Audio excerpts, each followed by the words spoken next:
If you can be seated, we're going to start this incredible discussion. Oh, thank you, thank you. Okay, welcome. Welcome to PSEG Social Impact Film Series, Standing in Solidarity. My name is Donna Walker-Kuhn. I am Senior Advisor for Social Impact, and my pronouns are she, her. This evening, we are pleased, delighted, excited to explore a very important topic, men's health. And I couldn't be happier to see so many men here so you can hear about all of the different initiatives.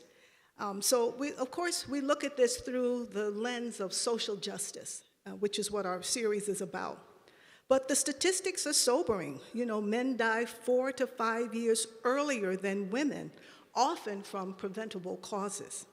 So this evening, we're going to discuss how to take charge of your health and learn from an expert panel who will discuss breakthroughs in early detection and strategies for optimizing physical and mental well-being. I also encourage everyone here to please take advantage of all the different screenings that we have, the blood pressure, the colon cancer, other health screenings, plus useful resources from our various vendors here. We have 50 Commerce Dental Center, AARP, Brick City Run Club, Clara Maass Medical Center, LivFit Fitness, Aging and Brain Health Alliance from Rutgers University-Newark, PSEG, and RWJBarnabas Health. This social justice series is part of our Standing in Solidarity initiative, with the purpose is to bring our community together, like we're doing this evening, and to encourage everyone to take part in the movement to ensure civil rights for all, because good health is also a civil rights issue as well as it is social justice. So as well as the resources that we have here for you today, we encourage you to take action, and meaning that tomorrow you'll think about your health in a different way.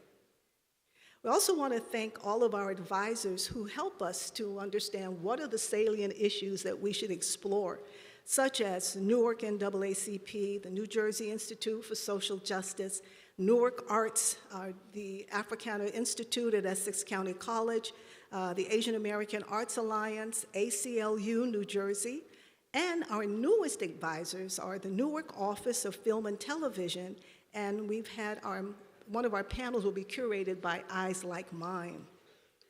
Now I'd like to offer a land acknowledgement. The language we're using was created with consultation and guidance from Chief Dwayne Perry of the Rampopo Munsee Lenape tribe and Oleana Whispering Dove of the Eastern Salagi Algonquin descendants.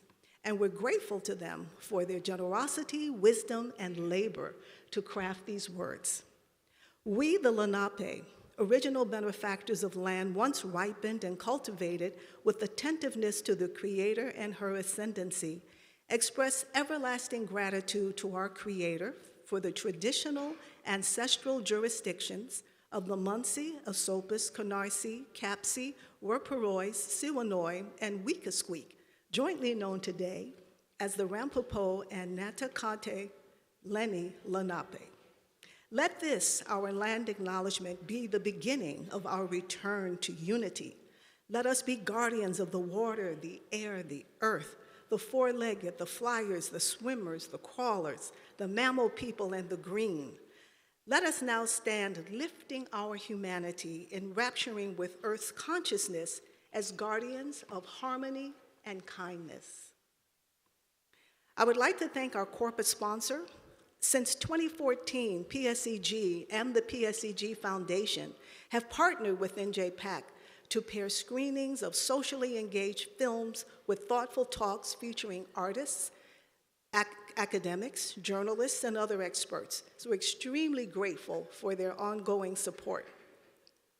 This year, we have added an additional component to our Standing in Solidarity's events, and that is poetry. There will be a poetry reading in partnership with Dodge Poetry, and this program today, we're going to open with words from Paul Latore, also known as Paul Conqueso. Paul is a poet, professor, performer, producer, publisher, curator, facilitator, activist, and advocate from the brick city of Newark, New Jersey. His poetry blends pop culture with advocacy, using verse as a means for activism around mental health, social justice, and decolonization. Paul teaches creative writing at Bloomfield College, and he's a proud member of the Newark Poetry Collective, Evolu Culture. We are so happy to have you here today, Paul. Let's hear from you now. Thank you. Thank you.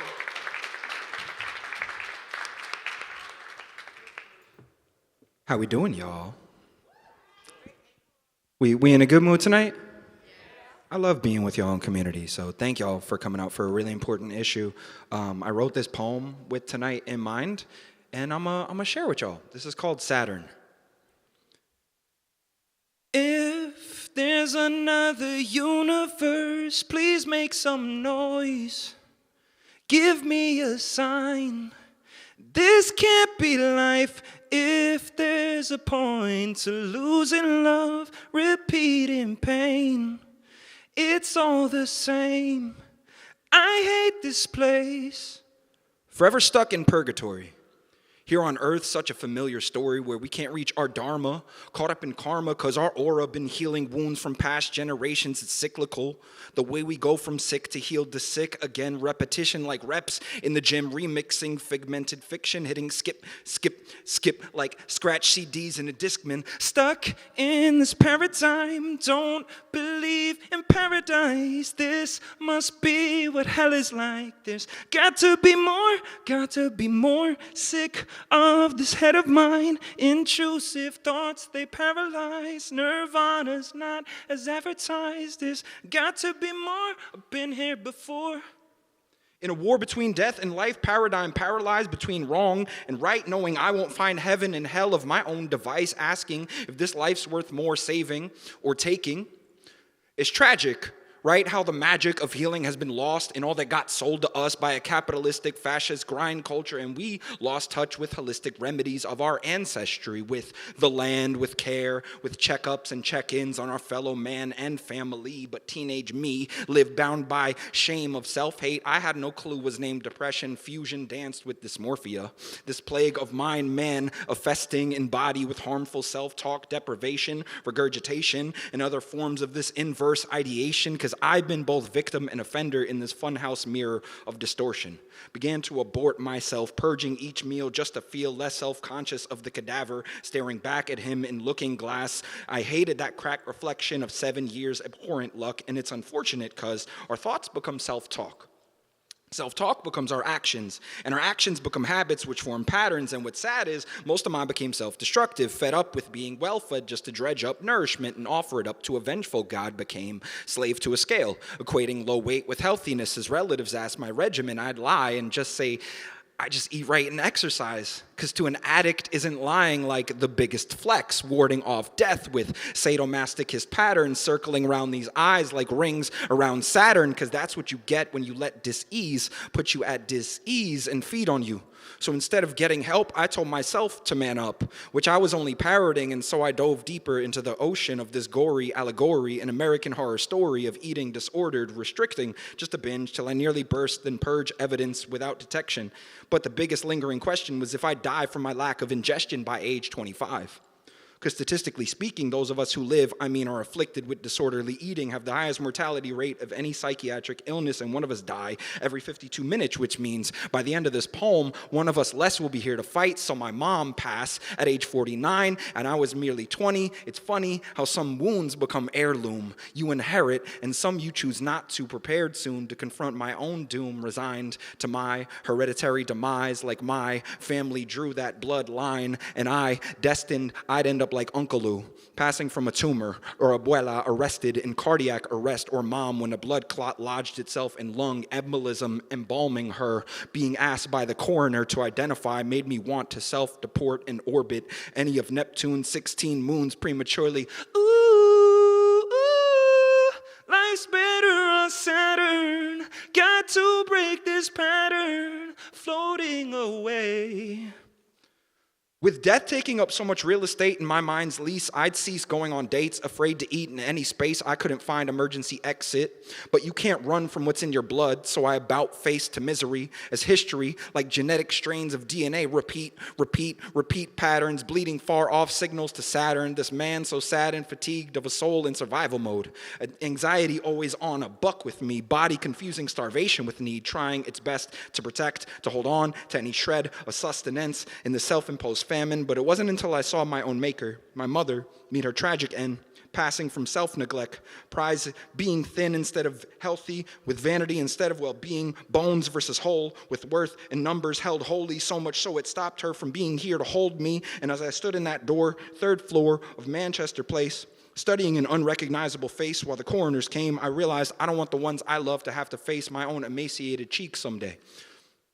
I don't want to wither, die, or waste in dismay. So with all the love my mother planted in me, rooting my empathy, I pledged to stay, to keep watering the parts of me she gave, these sensitive poet parts which led me to find other souls in need. So with all the love embedded in me, before my maker left to rejoin the stars again, compassionately rejoining all the matter, composing rings of Saturn, I turned the light back on me, invested into my health, which is invested in my own well-being, because health care is holistic, and I neglected my own so long I nearly became a statistic. So formulaic and cyclical, that cynical twist and pull of self-harm that I finally disarmed, no toxic patriarchy weighing on me like an ancestral grave plotting the dirt I'd end up in if I didn't start tending to my garden, identified not the body but instead my want to live, that if I want to survive I must normalize reaching out, swimming deep in advocacies. So I went to therapy, putting in reps in the gym of self-love, and every Movember I remember to get checked. I don't miss checkups or check-ins with friends, placing the men in mental health,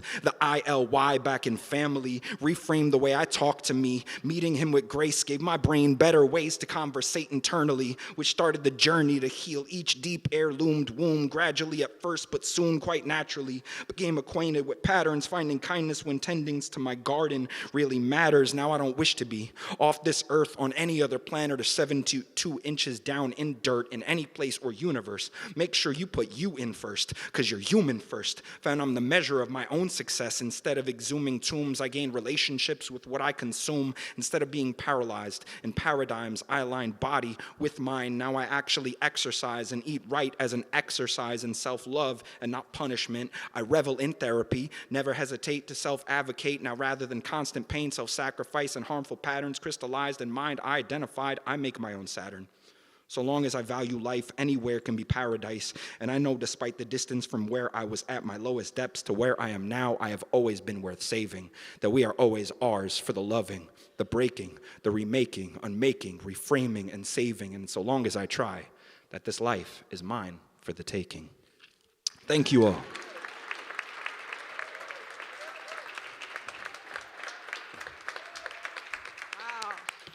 Fantastic, Paul. Thank you so much. Thank you. So before I introduce our moderator, we have several items that we're raffling off tonight. I think you all got the red ticket when you came in. This would probably be a good time to pull that out. I'm going to ask one of our panelists, Kid Capri, to please come up and pull out a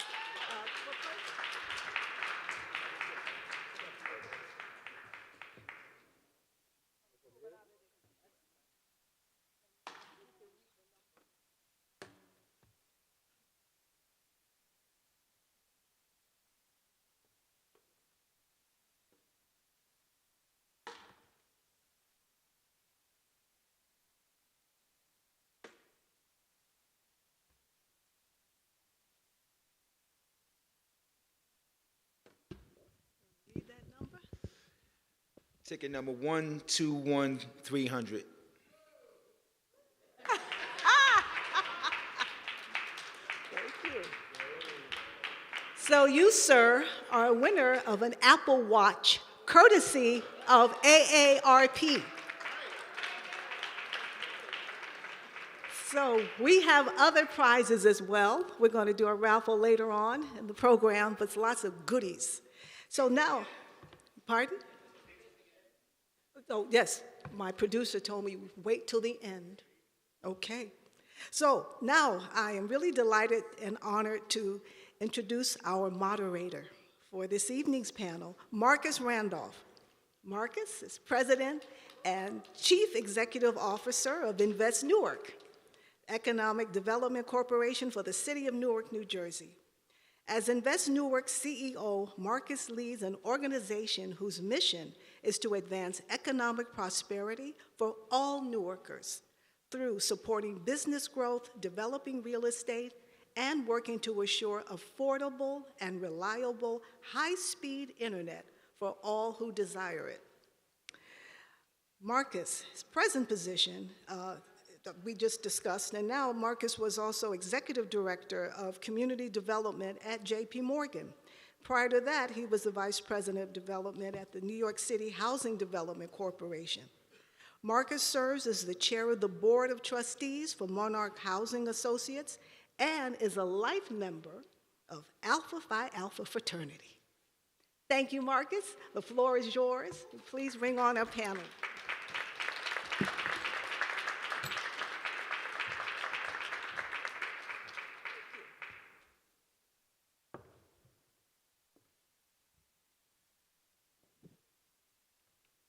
Thank you very much, Donna. Appreciate it. Good evening, everybody.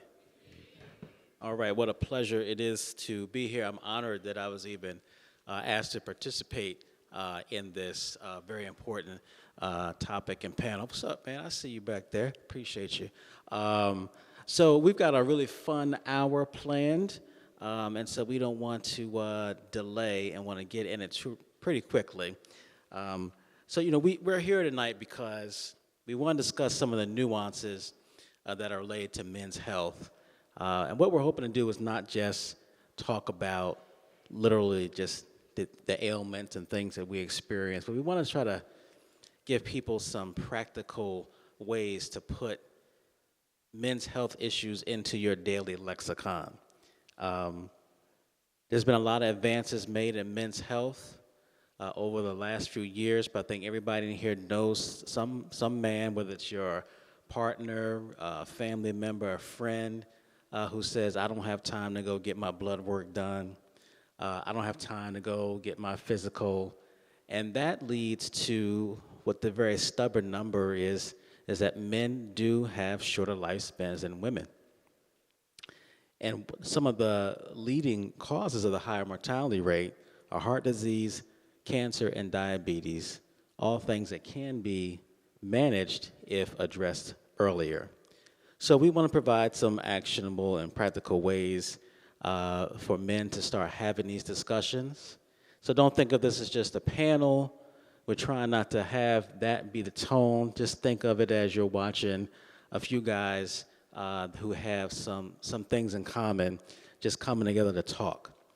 So let me introduce to you all who's with us tonight. First up, we have Albert King, former New Jersey Nets player and Wendy's franchisee. We've got Dr. Jose Bustillo, Director of Internal Medicine Residency Program at Newark Beth. We've got Mark Comasanias, Newark native and Executive Director of My Brother's Keeper, Newark. And the last gentleman really needs no introduction, the one and only Kid Capri. Come on up, guys. Let's jump in.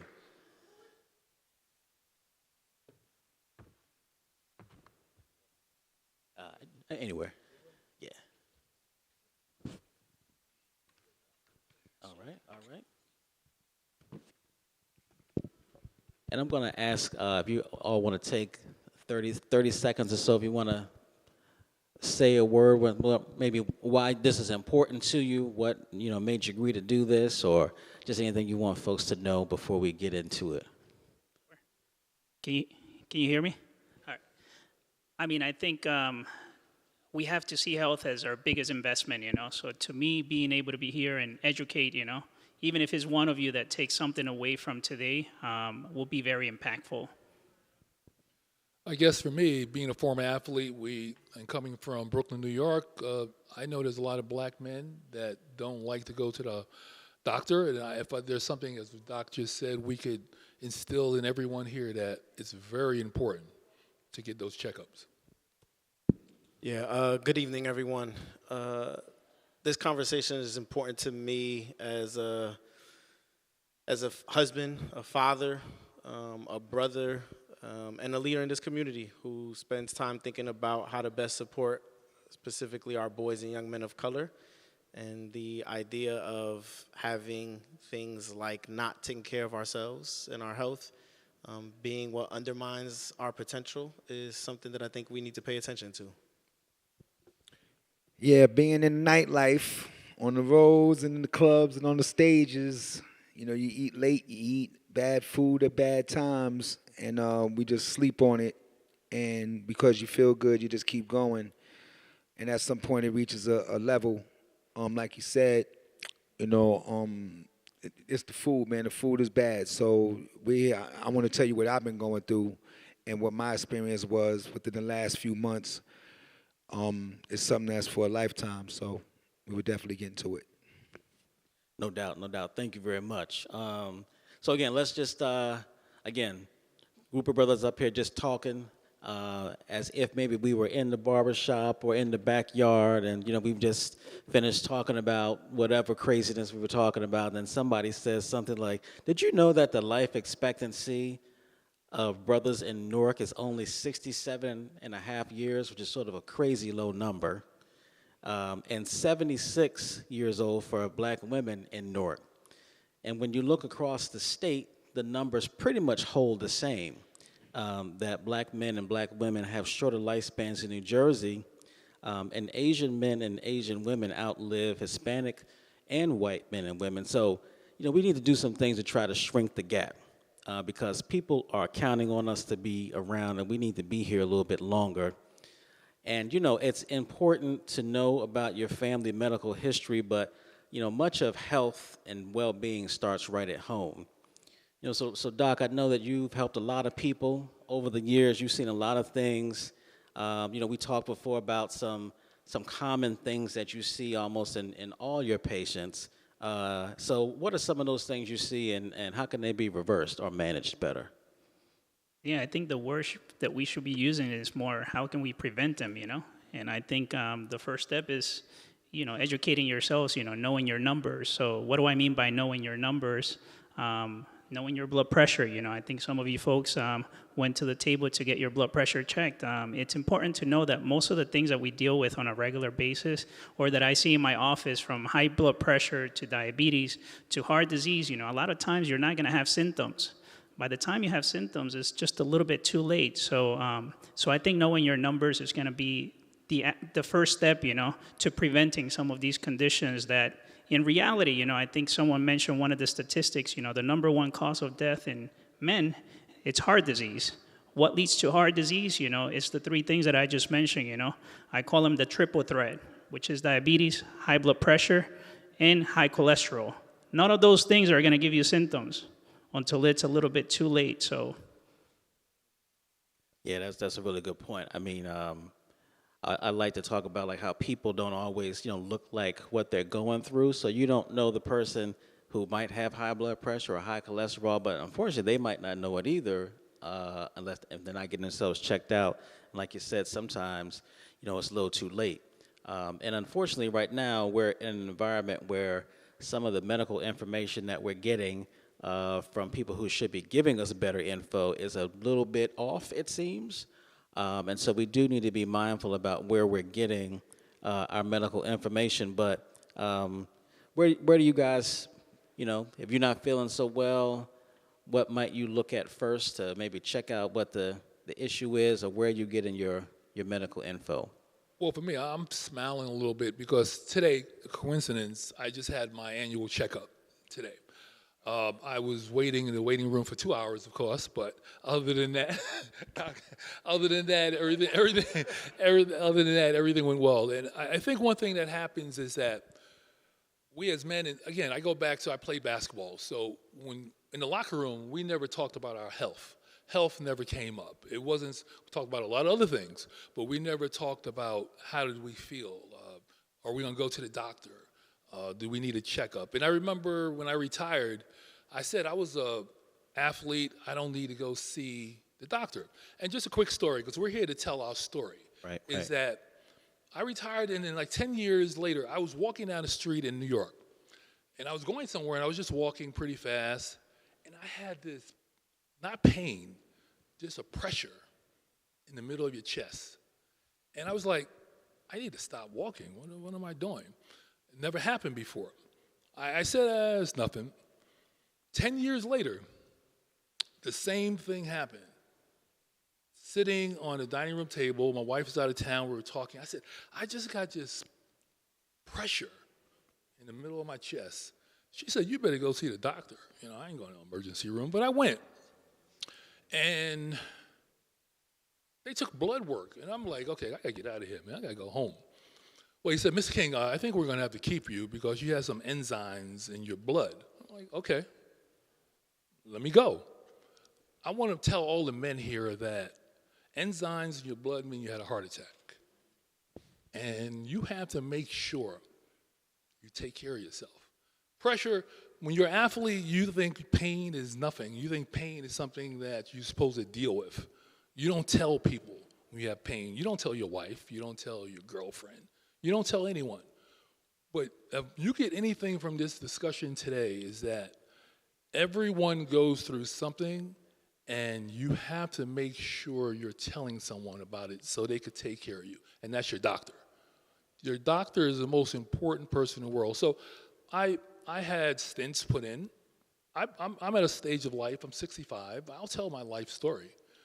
I had stents put in 10 years ago. I've been doing the Peloton. I've been working out. I've been having a good time. So again, don't be scared. Don't be afraid. Don't be embarrassed. Don't let your friends tell you what you should do. Let the doctor tell you what you need to do. Yeah, I totally agree with that. Mark, you want to jump in? Yeah, I mean, I just think it's funny because I heard the doctor talking. You say triple threat, and you know this better than me. I think the stance you're in, and you got to decide if you're going to shoot, dribble, or pass. You talk about triple threat in a very different perspective that is just not part of the language. It's just not part of the conversations that we have. And the other thing, to answer your question around like where it comes from, I think for me it's the same thing where it's like you just mention it in passing. I mention it in passing to my wife, and she'll say, oh, you should probably get that checked out. But if that doesn't happen, we just gonna sleep it off, right? I'm just gonna sleep it off and figure it out later. And maybe never get to the point where then you realize, oh, like I need a level of support and help that I can't do by myself. And so I think having the language that the doctor talked about, and also having that support network where if somebody hears something, they hold you accountable, I think are really important. They've been important for me in my life. Yeah. Yeah, I think he's right about that. The support really matters. When I started a journey, I had got my DNA test first to see what was going on in the levels of my body, where, nobody could tell you anything. It tells you exactly what's going on to the wrinkles in your face. Once I did that, we did a 4-month detox, a pre-detox, an actual detox, a brain detox, and a cell vitalization. Then I stopped eating sweets for 5 months. We went to the doctor. I had caught a pinched nerve, not a pinched nerve, what is it called? The nerve, the pain I had, the pinched nerve. Right. Currently rotator cuff.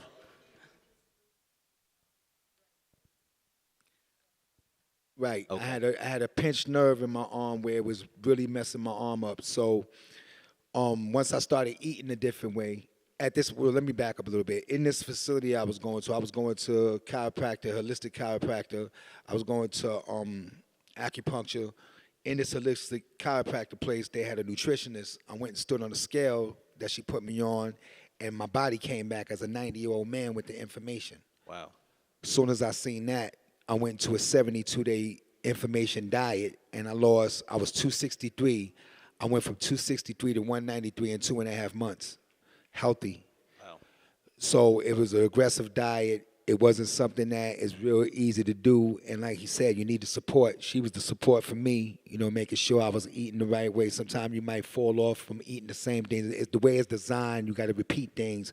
So you may want to fall off and get bored from eating and you want to do something else. So with me being on the road, it made it even harder because I had to go on the road and couldn't find the food that I would eat, and I would have to eat something that wasn't good. And when my arm had calmed down from the pinched nerve, I went to Chicago to do a show. Couldn't find the food that I wanted to do. When I ate the food that was there, my arm went back on fire 15 minutes later. Wow. So it's the food. But we've grown up eating bad food all our life, so we adjusted to it. And as long as you walk around, you feel good. But what it really does is making us sick. It brings the information to your body, and when the information reaches a cellular level, it goes to your liver, it goes to your heart, it goes to your kidney. And if it ain't attended to, it ends up being what it be. A lot of times, and this statistically, black men don't like going to the doctor until something happens. That's right. Right? And when you're over 50, when you're 50 years old and over, you're like a used car. You got to go get things checked out before it happens. And that's the message that really need to be brought out there. Don't wait until something happens. Don't wait until you feel bad. Go when you're walking down the street, you ain't doing nothing, go get yourself an MRI for no reason. You know what I'm saying? Go get yourself a check. Just go get checked out for no reason. And this way you'll be ahead of the game. And, I had a couple of things going on, colitis and all this information. And had I not went and get checked out and did what I did, I might have been way off, way worse. And like I said, with the support of her, it really helped me out. Yeah. So he's right. Yeah. Go ahead. I mean, I think 2 points, to reiterate from what Mr. King said. I think you have to listen to your body, I mean, it's interesting that, he had those signs 10 years before, and I think it's almost like when you're driving your car, right? You got that check engine light, Some of us try to push the limits and we keep on driving, It's like, it's probably nothing, It's probably just a sensor. And I think a lot of times, even with our cars, right?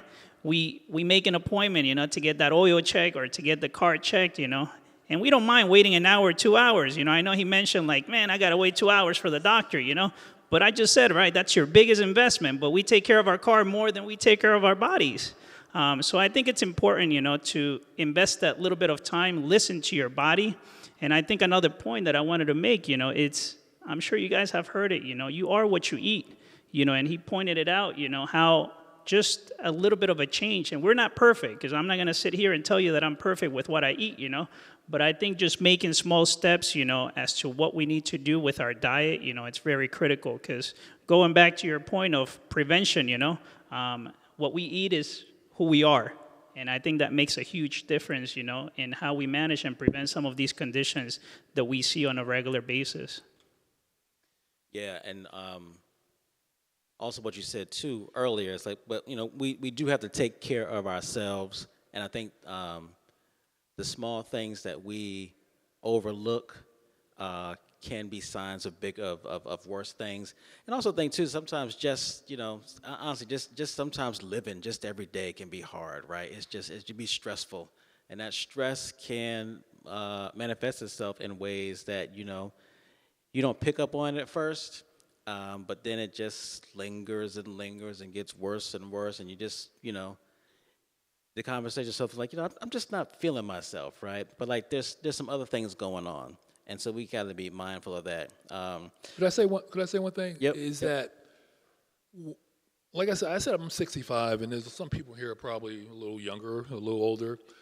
I used to think my parents were the healthiest people in the world because they never went to see the doctor. Right.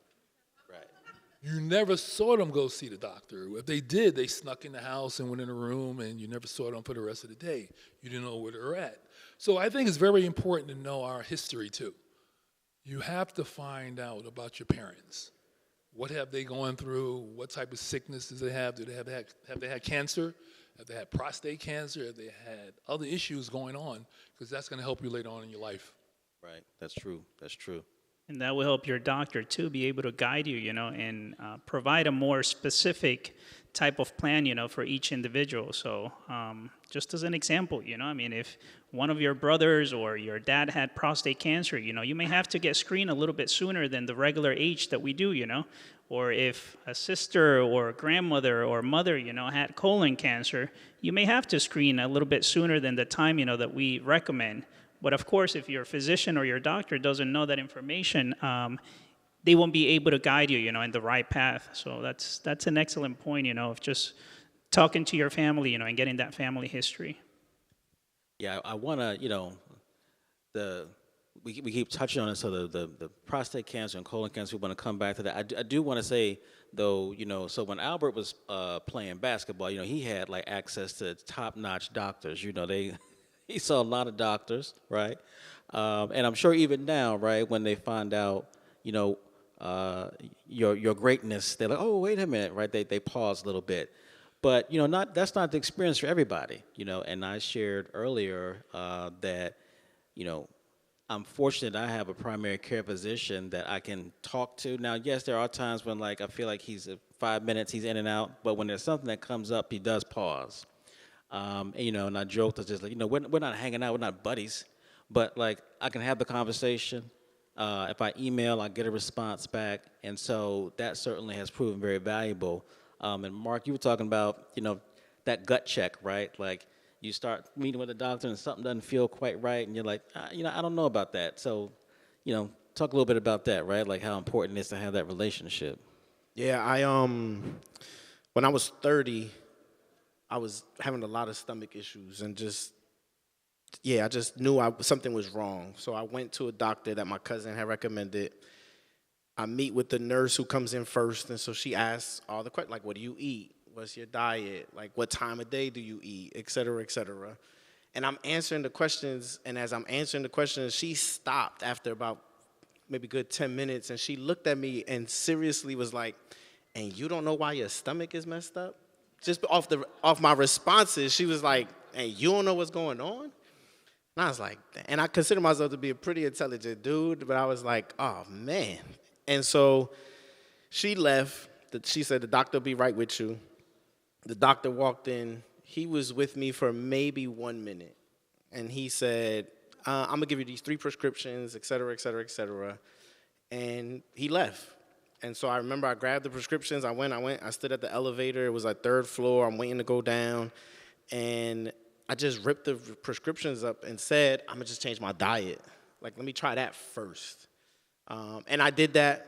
And my diet was hard. I was drinking soda all the time. I was in grad school, so I was eating Chinese food at 11:30 at night. I would not eat breakfast. Like, when I think back, I was bugging. I can't imagine. Like, just, your lifestyle kind of dictates in many ways what you do. So anyway, having said that, fast forward, my advice is not that you can handle everything yourself, though. So there's times where I was like, okay, now I need another doctor. And so I went, been to a few primary care physicians that I've tried. I haven't really liked any of them necessarily. And so the challenge now is trying to find who's someone who's going to take the time to actually have the conversation, who's not going to, for me, is not going to say, oh, just take this and it'll be fine, right? Take this pill, take this medicine. Because I do think that there is something to what we've talked about, lifestyle, exercise, diet. I don't, if my back hurts and it's like, oh, just go to physical therapy, okay, cool, but I want to know what's causing the back pain too. I want to go a little further upstream. And so in full transparency, I'm in the mode now where I've been talking to a couple brothers like, who's your doctor? Do you like them? Do you recommend them? Because I know I need a physical, I know I need a doctor, I know I need a relationship. You don't got to come to the cookout, but at least I need to be able to have a conversation with you. Yep. And so that's the stage that I'm in trying to find that doctor. But I also know what I'm looking for. And I'm not just going to take, no offense, doctor, but I'm not going to take anything you say. It needs to make sense for me. So that's where I'm at. Yeah, that's good. That's good. Yes, clap it up. Now we got to touch on what is I think it's still sort of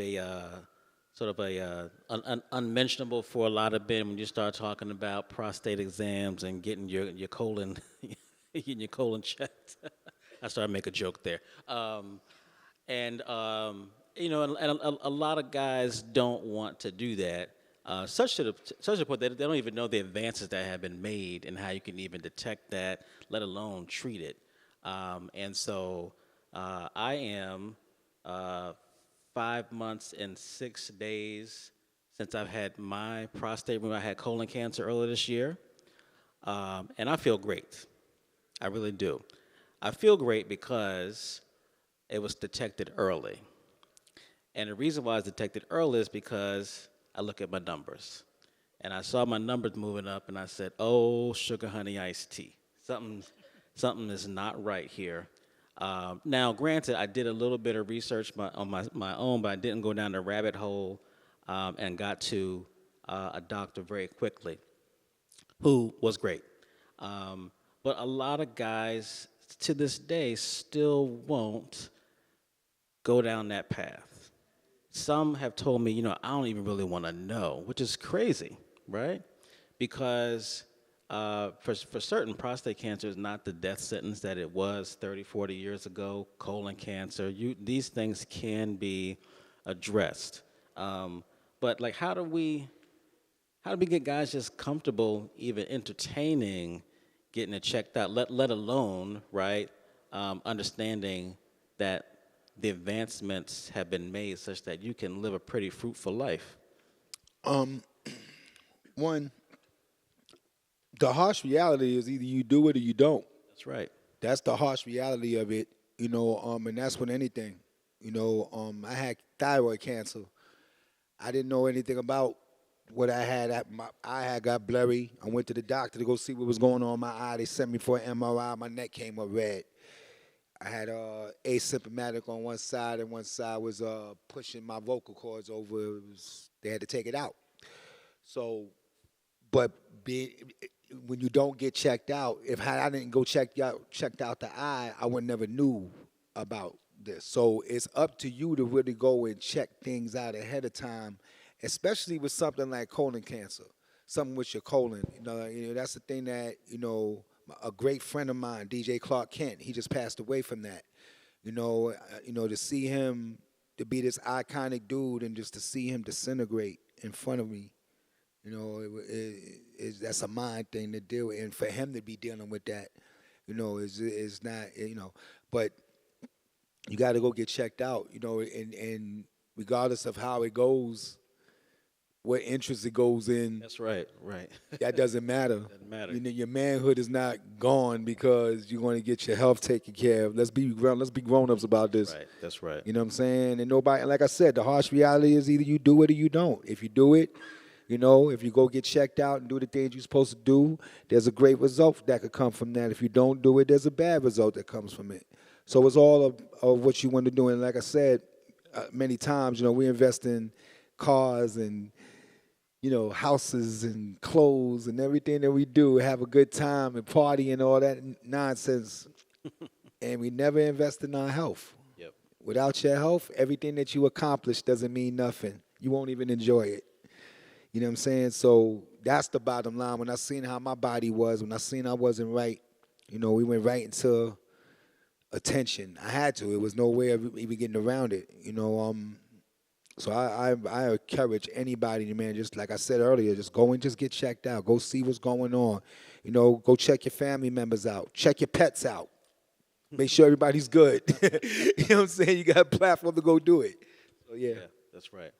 You mentioned about advances, and sometimes it's just educating yourself, right? I mean, a lot of men, when they come in and we talk about prostate cancer screening, they think that immediately, we're going to put our fingers, in their butt to check the prostate, and we actually don't even do that anymore, I mean, unless there's something else going on. So, I mean, through a simple blood test, you can get screened for prostate cancer. Same thing for colonoscopies or colon cancer screening. Of course, there's always a caveat with that. If you don't have a strong family history, I mean, you can basically get a stool test, that it's about 99, 98%, accurate. It's called the Cologuard, and there's a lot of different testings that we have that are non-invasive. If you wish to not go with the colonoscopy, maybe you're not ready. You're building that trust with your physician, and you're trying to assess, whether that's the right test for you or not. There's always options, but first you got to get educated, from your physician to let you know what those options are. So. But I think also people don't realize that when you go get a colonoscopy, you're not woke. They put you to sleep, and they put a camera in you, and that camera sees what's going on in your body, and then when it's over, if you want to see what's going on, they'll show you what it is. There's no more finger going on. I don't think they do that anymore. Or maybe I'm wrong. I No, don't you're, know. yeah, you're right. I mean, it's like, look, I usually tell people, the worst part of a colonoscopy is the preparation that goes into, but you don't remember anything because you're gonna be asleep, from anesthesia. So That was the best nap I had in a long time. Absolutely, absolutely. And, Kid Capri, you talked about, but just, what we put in our bodies is also so critical as we get older. We got to think about what we're eating, what we're drinking. Of course, we need to exercise. But, like when guys, we sit around and, like if the game is on, there's probably something fried, something greasy. There's beer, there's cognac, but nobody really comes through with like the non-alcoholic substitutes, right? Which is like, why not? I mean, I think we're at the point now where like, you're still a dude, it's all good, if you want to drink, phony Negroni, do your thing, you don't have to be, So we have to, it's all part of sort of bringing people along in this conversation about how we live better and how we can stay healthy. I want to move us along because I want to touch on mental health and self-care. And, I think the ladies, you do a really good job with the self-care, and I think the guys, we have to maybe define what it means for us. But I want to, talk about the self-care piece because, so I watched Eddie Murphy's new special that came out on Netflix. Just seen it. Right? And I don't know if people picked up on this, but Eddie Murphy talked about when he was a kid, he basically had OCD. He talked about going to check the gas on the stove every couple of minutes, and then when he was older, he was just like, wait a minute, that's what I had, right? And nobody really picked up on that, right? And he said even now sometimes he feels like, let me go check the stove. He's like, nah, I'm not going down that road again, right? But there are these things that we pick up that happen to us perhaps, or that we observe. There are these traumas that we sort of keep with us and we never really think to address them. They remain unresolved. And again, sometimes it is, it could be a bad situation that you end up in, or maybe sometimes, you wake up and just like, I'm just not feeling it today. I can't, right? And sometimes there's something going on behind that feeling or behind those thoughts. So, there's a lot of options out there, but I just want to I ask you guys, as far as mental health goes, are there things that you do? And it doesn't have to be therapists, though I do think therapy is great, but there's so many apps now that you can use that are legit, legit apps. And I think in some cases it might just be figuring out what it is that you need for your own mental clarity. I guess for me, I'm in the restaurant business, so it's very stressful, as you would say. Stress is a killer also, because it leads to a lot of sickness. But when you talk about mental health, in the black community, that's a big problem. And I think that we shy away from it a lot. Yeah. I've been in, I use Newark, for example. I've been in Newark since 2003 in business. And I am shocked by the amount of people, men, black men, I see on the street. I see them, let's take an example. I see one person one day, and you wouldn't want to be around them. You see them the next day, they're normal. And a lot of that comes from medication, not getting their medication, not wanting to take their medication. And it goes back to this stigma of, black men are not supposed to do certain things. And I think that's a lot of bullshit. Yeah. I think we need to get away from that. I think we have to look at each of us as an individual and say, you have to do what's best for you. Growing up in inner city, I grew up in Brooklyn. I grew up in the neighborhood, Fort Greene, the old Fort Greene, because it's new now. You got to be a certain age to get that. There's a lot of mental illness going on, and I'm sure in everyone's family there's something going on. We have to try to we can't shy away from it. I'm sure there's been times where things that happened in my life that when I was young, and I might think about it now, and it brings on pain or it brings on discomfort, and we have to try to face it as men and women too. Right. We're here talking about men. We have to try to face it, because if not, it's just going to eat us up, and it's going to make us become more mentally challenged. So I don't have the answer for how to overcome that, and the doctor might have more answers from medication or different things. But I would say this is that phone, and you talk about there's apps and other things, I think that's a downfall too. Because I don't think you always need to look at your phone to get an answer. And that's what's happening in this world right now. Unfortunately, I'm not on social media, so maybe I'm a little different. But we're living through this, and you're not going to be happy living through this, because all you see is happiness most of the time on that phone. So you have to find a way, I think, to mentally get yourself in a better place without looking at what someone else is living. Because no one's going to show you they're bad all the time. They're always going to show you the good. That's right. And that's going to make you sad. That's going to make you depressed. So that's just my little thought for today. Yeah, what I would offer up,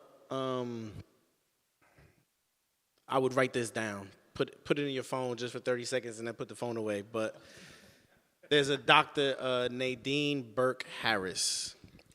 She has a TED Talk where she talks about adverse childhood experiences. Everybody should watch that video. I've seen it multiple times. But she tells this anecdote in her TED Talk, and she does a better job than I will now. But she says, imagine you're walking in the woods and you see a bear. And that bear starts to get kind of close. There are all types of things that happen in your body in that moment. Your heart rate picks up, your palms get sweaty, your blood pressure rises. The doctor can outline that better than I can. But like your body goes through this entire, like overdrive. And then the bear turns around, the bear starts to walk away, and the further the bear gets away from you, your body starts to go back to its natural state. Right. But then she asks this question, which is, what if that bear lives in your house? And that, like, every time I hear that question, I'm like, ah, damn. And so to your point on like what you do, or at least what I try to do, to think when I think about self-care is, I don't need no bears in my house. I don't need bears at my job. Yeah. I don't want no bears at my church. I don't need bears in my neighborhood. Bears should be in the woods, and that's not where I will be. Yeah. And I spend a lot of time thinking about how I make sure those bears stay as far away from me as possible, which is why I try to maintain strong relationships. That's why I try to make sure that I'm doing work that I love, that I close the door to my office and walk home, go home, and don't bring that with me as much as I love my job. And so some of that is making sure we don't talk about this and this, it's minor. And I remember when I was young, we used to brag about how much sleep we did not get. I try to make sure I go to sleep, get a good night's sleep on a good mattress with a good pillow. Like those things are how I think about just self-care. Is no bears in my life. I don't need that. Yeah. I don't need that. I need peace. Yeah. I want to get to Dr. Bastillo and Kid Capri, because I know you have busy schedules. Before I do that, though, we are going to have a Q&A. So if you have questions, you want to jot them down. I think someone will be collecting those shortly. So we get ready for that. But I would imagine that out of all of us, I know Kid Capri, you got probably a crazy schedule. I guess, Doc, you can probably control your schedule somewhat, but there are probably things that sort of break through, and all of a sudden it's like, oh, I got to go do that, right? So how do you guys find time for self-care? You can define that self-care any way that you want, like whatever your thing, but how are you intentional about getting that? Well, first thing is peace of mind for me, right? I can go in my studio and sit there and don't have no music on, nothing turned on, and I just got to be around it for the peace of mind part. Like, there's peace in my house, is nothing wrong, but sometimes when you just get away from everything, even just the phone, just the music, just sit there and just think, that right there is a self-care because you get a chance to rethink and Yes, sir. plan Yes, sir. and That's right. structure and just get your thoughts right. Also, there were herbs out there. Uh-oh. Let me back up. Let me back up. I think a lot of mental problems come from metals, parasites in the body. I think when your metal level is high, it could, am I right? What you think, Jazz? She ain't a doctor or nothing like that, but she knows all this stuff, and we have talked about it all the time. But it's the metals that are not cleaned out of people's, say that again? The balance, right. We could go real deep into that, but this ain't the proper form for that. But I think that's one of the things, and sometimes we don't have the knowledge of what cleans these things out. We don't have the connection or the knowledge or maybe the money to maybe get these things taken care of in your body, right? But then there are things that are real cheap that can help you in a real big way, such as herbs, right? So we sell herbs now. Since I got my diet together, since I did my health thing, myself and my brother Ron right here, we got together and we started getting herbs from Costa Rica to give to sell to people, from soursop to sarsaparilla to maca root to cheney root. If you know anything about mullein cleans your lungs out. If you're a smoker, it cleans your lungs. So all these herbs we have, and they've been flying off the shelf. If you go to herbalresetplus.com, everybody who has a phone, you can go and see all the herbs right there, whatever matches to your body. It explains everything for anybody, for each individual. So these are the type of things that you have to put in your body to try to make yourself be stronger than before. It's not so much about medicine. It's about what could substitute the medicine, right? So you could drink these things in tea, or you could put the maca root, you could put it in smoothies and shakes and stuff like that. And, you know, everybody that we give the maca root to, every time they call me, they say, yo, I feel different than I was before. So this is the type of things that, you know, we need to put in our bodies to kind of purify ourselves and try to make ourselves healthy. Want to add in something, Doc? I mean, I think you always have to consult with your doctor, though, you know, and not to dismiss what you're saying, you know, but some of these herbal supplements, depending on the medications that you're taking, you know. Wait, let me correct you. It's not a supplement. They're absolutely. Or some of these herbal stuff, you know, you have to be cautious when you're taking certain medications because they can interact with the medications that you may be taking, you know. In terms of mental health, I think we have to normalize, you know, the conversation with mental health. I always say, you know, we have to be able to admit that mental health is real health, you know, and I think it's still a taboo, you know, in our community, you know, to even just talk about what your struggles are. In terms of the things that you can do, you know, in regards to that, I mean, I think everyone can kind of do more specific stuff, you know, to take care of their mental health. I mean, for my personal thing, you know, it's more about meditation. I think we forget, you know, the power of breathing. You know, just simple breath. You know, I think Mark was talking about the bear, you know, it's like, how do you bring yourself down, you know? You start breathing, you know, I mean, and that's just something simple that we all can do, you know. Of course, exercise is very important, not just for your mental health, but I always say, you know, for your physical health as well. And everyone can choose to do one of those things, you know, a day. Just put it on your schedule, because I think it goes back to prioritizing, you know, what's important in life. A lot of times we prioritize going to work, you know, we prioritize, you know, going to the supermarket, but we don't prioritize our mental health or our physical health. So I think put it in on a calendar, you know, and I can speak for myself, you know, unless I put it on my calendar, I'm always going to find an excuse, you know, to go to the gym or go for that run, you know, or do that meditation, because there's always going to be something in life, you know, because we all have a busy schedule. So prioritizing that, I think it's very important. Right. I just want to say, I would say for me, this Wednesday, I'm having an hour-and-a-half massage. Little things make a big difference. All right. I'm looking forward to it. Because I do it every month. Another thing, it was mentioned before on the phone call. I got a pedicure. I got a manicure. 20 years ago, I wouldn't even say that. But now it doesn't matter to me because it relaxes me. I can sit there, put the phone down, don't have to pick it up, and just relax. So little things make a big difference. Remember that. The me time, yeah. We really just didn't get a chance to go too deep because we could be here all night, but I do want to make sure that we have some time to talk about, one, this issue of men's health and how it isn't just something you start talking about when you get around or go north of 50, right? It should be conversations that people start having much earlier. And we just got to begin to incorporate, it's just got to be a regular thing. You know, when we were doing our practice session, you know, Katab was sitting over there, he's talking about, like, you know, he's got friends and, you know, they're ladies and they go shopping, and in the same breath it's like, I bought this coat and also had a mammogram. How you doing, girl? I mean, like, all in one sentence, right?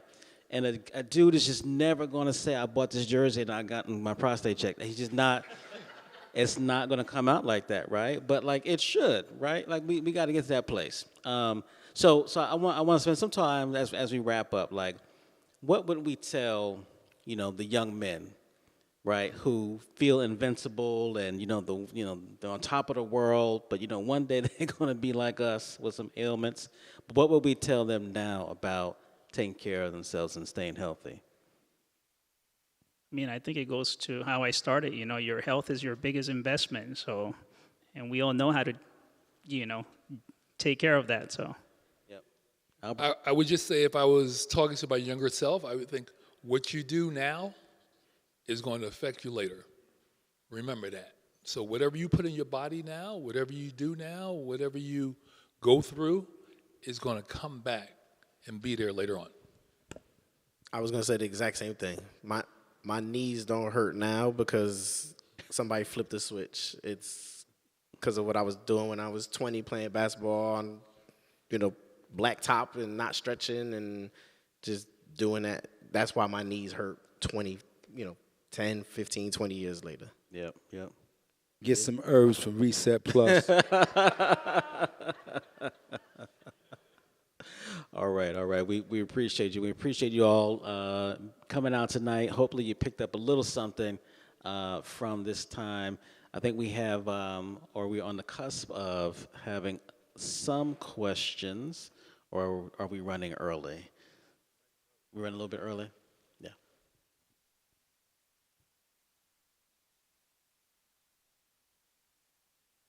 All right,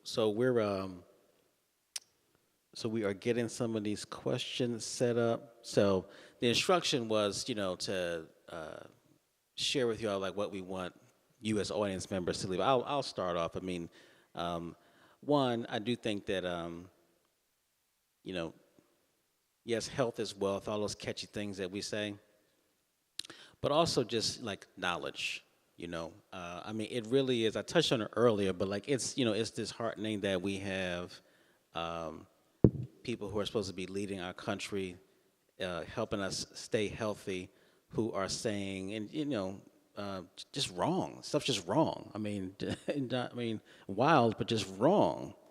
And so we've got to then be responsible for that too. I've been saying this almost everywhere I've gone for the last couple of weeks. If you didn't know, we have to do more for each other now than we have been doing before. And that also includes sharing the right information about how we take care of each other.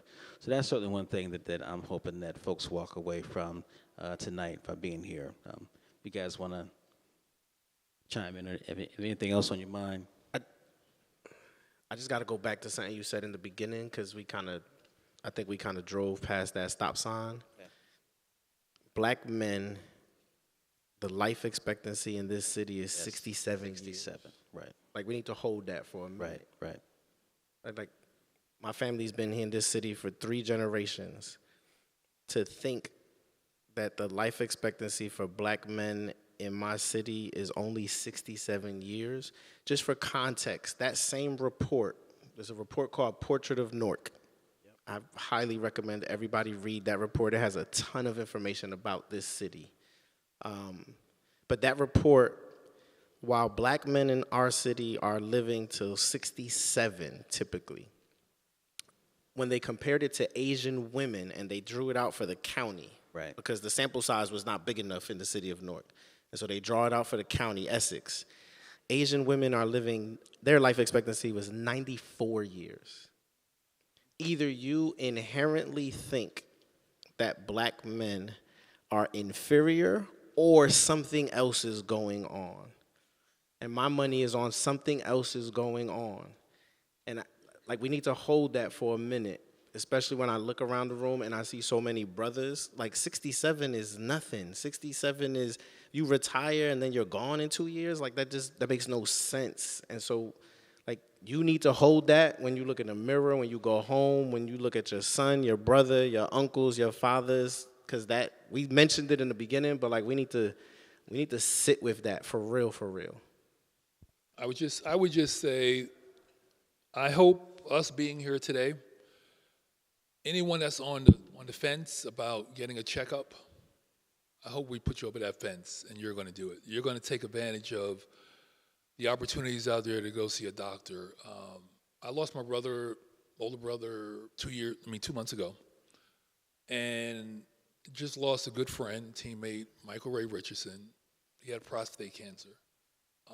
He didn't go see the doctor. I'm not putting anything out there that's not out there because I knew him. There's ways to take care of yourself. So if anyone here, any man sitting here, or your wife, your girlfriend, get them to the hospital. Not the hospital, get them to the doctor. We have to get to the doctor. We have to get checked. If not, we're going to lose a lot more men, black men, especially here in Newark. Yeah, I mean, let's just not be a statistic, I think we mentioned a lot of numbers here, and I think it goes back to empowering ourselves and educating ourselves, on what we need to do so that you can individualize your health care. And that typically will come, from setting up your appointment with your physician, and getting that education that you need so that they can help you individualize your care that you need. All right, so we got a few questions. We got about 10, 15 minutes for questions. So this one is actually for you, Kid Capri. Says you have recently lost some of your DJ brothers, Mr. C, Fat Man Scoop, due to health-related conditions. How did their deaths impact your day-to-day living? This is from Freddie. Let me go down the line. Mr. C, Fat Man Scoop, 45 King, Granddaddy IU, Ecstasy from Houdini, Yep. Biz Markie, Clark Kent. Yep. There's more. Yeah. There's more. And it was all back to back to back to back to back to back to back. These are people I talk to on a regular. 45 King, I was on the FaceTime with him every single day, damn near, speaking with him sometimes 2-3 times a day. And just to see him not here, just weird. But it all comes from, like I said earlier, we all come from the nightlife. So we are used to eating and buying what we want, when we want, how we want, whenever we want. And, it's different than the normal person that works the 9 to 5. Their life is a little bit more structured. With ours, we up late, we eat bad, we do what we want, we wake up when we want, so it doesn't get attended to. And that's what happened with my brothers. They went all these years not getting checked out. Fat Man Scoop had a weak heart. And he went on stage, and right before he went on stage, he drank 3 Red Bulls. Wow. Right? This was the story that was told to me. With that adrenaline and the weak heart and information in your body. See, it starts with the information. If you get the information cleared out your body, if you get that, even if you have diabetes, you could if you have type 1 diabetes, you could live a nice life with type 1. I have friends that have diabetes. I have a friend that has type 2 diabetes, and what we told him to do with the method that we showed him, he doesn't have diabetes anymore. You know what I'm saying? So it's all in what you eat. It's all in what you put in your body. And it's the herbs you put in your body. Brother Curly. That. Thank you. That nightlife. To get a share of that. gonna become partners here, man. Yes, sir. Yes, sir. Right. Our next question is from Roger Costa. I think I'm gonna try to interpret this, but I think I know what you mean here. What's the right age? It says, what's the right age to check for prostate? Maybe check for prostate cancer, because you can check your prostate anytime, but prostate cancer. Yeah, 45. But again, if you have a strong family history, a sibling, uncles, grandparents, we start at the age of 40.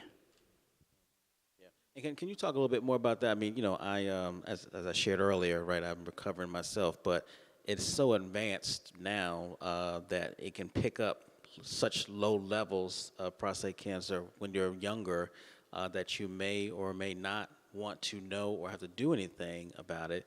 But essentially, if you're stage 1, there's really nothing, there really isn't anything to do but to monitor. But when stage 2, that might be when it's time to take action. Yeah, and I think the level in itself, and that's called a PSA level, which stands for a prostate type of testing, that we use. Is kind of like an enzyme, that Mr. King was talking about when your heart is failing or when you're having a heart attack, So a similar test, and remember, these tests are not perfect, but at least it gives us an idea that there's something going on to trigger your physician, to send you to a urologist, which is more of a specialized doctor, to kind of do more specialized testing and figure out, if this is true cancer or not. So I don't want you to leave with the idea, that your doctor checked your PSA and it's elevated. Oh my God, I have cancer. It's not 100%, but at least it's more of that check engine light. Hey, I need to do something else. To make sure that I confirm, whether it is or not. Right. Thank you. This is a tough one, but let's see what we come up with. It's a 2-part question. What are the best options for regular health checkups without insurance? And how can we make healthcare accessible to those with limited resources? Yeah, I mean, it's a great question. I personally work at Newark Beth Israel, and I can tell you that I see patients from charity care who don't pay anything, to individuals who have great insurance.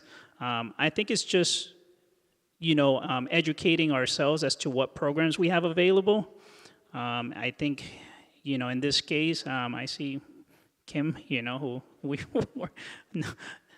I think, I'll be more than happy to be that access, in terms of seeing what's available, because every hospital has different programs, Even the charity care at University Hospital versus Newark Beth Israel, it's going to be slightly different. Their requirements are going to be different. But those opportunities are certainly there, I think you just have to seek for them. In terms of applying for insurances, again, same thing. There are certain requirements, based on how much money you make. So, that's going into more logistics. But the bottom line is that there are opportunities, for you to get this access of care. And even Newark, offers some of these free clinics that you can attend where they can provide you with the basic care to be able to send you to a specialist. A question I would have is that you see these mobile units out throughout Newark. Are they able to service certain things like prostate cancer, colon cancer screening? Yeah, we just had our, as part of initiatives, with the community members, we had our men's health night, in October. Actually, this year was September, and we have the ability to check for prostate cancer, through the blood. So you can have a table set up, get that checked. You can check your sugars, which is one of the tests that we call A1C. You can check your cholesterol. You can check a lot of things through just a simple finger stick blood test that they do in some of these mobile clinics. Yeah. Mark? Yeah, I can't help myself. I don't necessarily have an answer to the specific, like, what do I do today if I don't have insurance? But if I pull back for a second, I would say it is also why it's important who we vote for. It's important to understand the policies. Mm-hmm. There's a podcast that Nicole Hannah-Jones did on the 1619 Project. Right. And I was sharing this with the brothers on the prep call. The 4th episode of that 1619 Project 1619 podcast, the 4th episode, talks about the history of healthcare in this country. You should listen to that podcast because the reason we don't have universal health care is because there are active decisions made to not give us, particularly us, people who look like the people in this room, like us, not give us health care. And so while you're worried about today, there's also decisions that we need to make so that my grandson doesn't have to have that same issue 30 years from now. I would just want to throw in is that I'm not asking anyone to raise their hand, but we just had a governor's race. How many people voted? I'm not asking people to vote, raise their hand. Just think about those are things, how many people in the room, we have to get out and vote. As you were saying, not just a national election, even just a state. We have to get out and vote. Yep, I agree. Yeah, and as I said earlier, you know, the need for us to do more for each other. Healthcare premiums are going to be going up, and I assure you, there are going to be people who are going to slip through and not have that safety net. It's going to become more of a problem. So we do have to be mindful of that. But then there are also other things too, and this just comes to mind, but it's a really great story. So, you know, since we're in Jersey, where we talk about house music, and my cousin is very active, house music, has a house music festival like all summer. And one that she went to, a guy had somebody come out and set up a tent, and they were, you know, they said, come get a blood test. And people are like, you know, that's sort of an odd thing to have at a house music festival, but like, why not, right? You go, you meet people where they are. And she had a friend who got a blood test, and guess what? He found out he had prostate cancer, right? Simple, right? Simple blood test. He thought he was just going out, he's sprinkling some powder on the floor, he's going to do his thing. And but it was detected. So sometimes we do have to go and meet people where they are.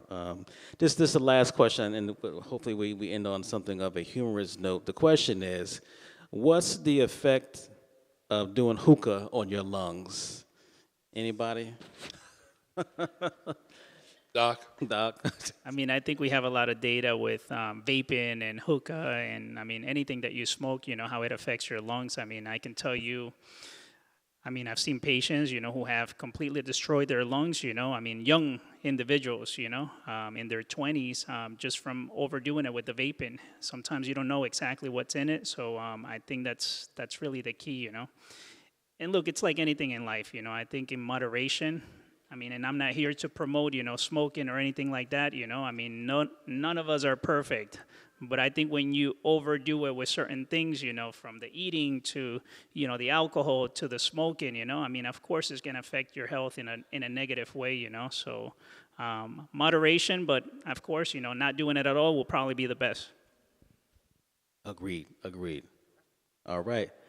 That's a wrap. Donna, you want to come up? I want to thank these fine gentlemen for their commitment, for being here, shine the light on how important men's health is. Thank you all for coming. Appreciate you. Thank you so much, gentlemen. Each of you had such a wonderful perspective that we all needed to hear. So thank you very, very much. Just have a couple of announcements. Oh, thank you, sir. A couple of announcements before we get back to the raffles. So first of all, I want to thank each of you. It's cold out there. Thank you for coming out tonight. Thank you. And I hope that you are inspired, that you learned something, some action you'll take for self-care starting tomorrow for sure. I really want to encourage each of you to please take advantage of the resource tables. They have all come out to really help us to share information. Whoever's left here, please take advantage of that information. And I want to thank them also for being here this evening. AARP, Brick City Run Club, you know, LivFit Fitness, Aging and Brain Health Alliance from Rutgers University-Newark, PSEG, and RWJBarnabas Health. Thank you for being here today to give us the experience of what taking care of ourselves can look like. So next month, this is a monthly series. We are now in our 6th year of presenting these social justice panels and films. Next month, on December 8th, we will have a virtual PSEG Social Impact Film Series program, Standing on Solidarity, where we're going to explore the topic of different abilities. people with different kinds of disabilities. And we're going to hear from panelists who are living with them and how they're thriving in their lives, but also how we can support them more deeply. So our panel will include Faith Evans, Councilman Crump, and a panel of individuals who are living with disabilities and leading advocacy efforts to heighten our awareness. So please look out for an email with all that information. And of course, this is NJPAC, so you know we have lots and lots of great shows. Right now, we're in the middle of our T.D. Moody Jazz Festival. So we've got on November 20th, we have Represent, which is a great concert with social justice concert with Christian McBride, big band. I know if you've ever heard Christian McBride, you don't want to miss this one. We have our jazz crawl. We have our arts education programs as well. And so there's many, many things for you to come and take advantage of, and we invite you to do that. So now, back to raffles. Monsieur Katab is going to assist. So the first one then, well, we did the one Apple Watch. Is the gentleman still here with that? Okay, so we have 2 more Apple Watches for raffles. So we're going to see what these tickets say. You want me to read it? Okay. Okay, so number 121. I'm sorry? Yeah, this is one. Oh, you only have one Apple Watch. So which one is this for? Oh, okay. 121317. Who? Who got it? Where are you? With the glasses? We have a winner? I'm sorry? Okay, so now I'm going to do the, we have some tickets for NJPAC shows. We have a pair of tickets for Represent. That's the show I just talked about with Christian McBride, and that's coming up quickly, November 20th. Thank you. And that number is 121295.